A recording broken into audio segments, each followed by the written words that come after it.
First, I wanted to be a superhero. Do you want to tell me what you want to be when you grow up? Well, mostly just a superhero. This hand just turns into a claw immediately. And I realised that you can't be a superhero because there's no superpowers in real life. As a kid, I wanted to be several things that were not possible at the time. It was Spider-Man, Batman, a wizard in the Harry Potter world, Teenage Mutant Ninja Turtle, a Jedi, or Fireman Sam. The first realistic job I wanted was probably an FBI agent, which is like my dad. So then I wanted to be in the army. I realised people shout at you, so I decided that was a no. And then I wanted to be a barrister. And then I didn't want to do anything for a little bit. And then I thought, oh, I think I do need a job. So then I did this. My current job role is sports and movement therapist. I'm a visual effects artist at FX Home. Day to day, we film videos and then I go in and add in stuff like lightsabers or explosions, lens flares, lightning, stuff that makes it look cool. I went to college not really knowing what I wanted to do, but I didn't enjoy it, so I dropped out. Then I went back to do an MVQ, didn't like that either, dropped out.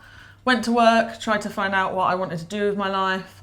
I kind of felt like I needed a career goal, and the only consistent in my life was always that I love sport. I like to do a lot of martial arts and karate.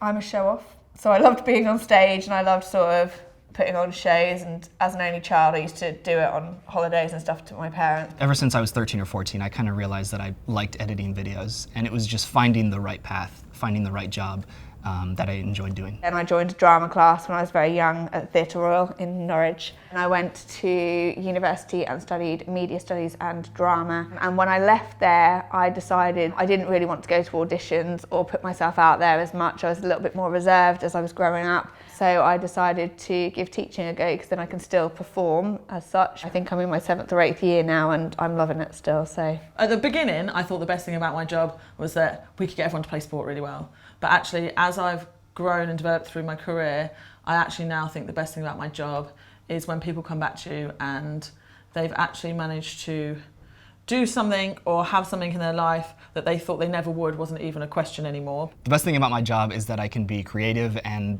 I think the best part is watching the project come together. So we have all these talented people at FX Home who help me make the vision become realized. When you see a child that has really, really struggled on something and you have that magic moment where they just suddenly can do it, you just think, yes, because they've finally just got it, and it's the enthusiasm when they manage to do that. I'm a helpline support worker for Better Together Norfolk. When people are feeling maybe a bit lonely, a bit isolated, we will call them up and we'll find out a little bit more about their situation and we'll kind of find out how best we can help. I spent 5 or 6 years just living life, which meant that I could develop as a human before I decided what I really wanted to do. I think too many people choose their career early and then moan every day about how much they don't like their career. If you enjoy making YouTube videos, if you enjoy painting or art, you don't have to do like some sort of corporate job. You can if you want, but there are so many different jobs out there. Have a go at a few different bits before you settle on your decision.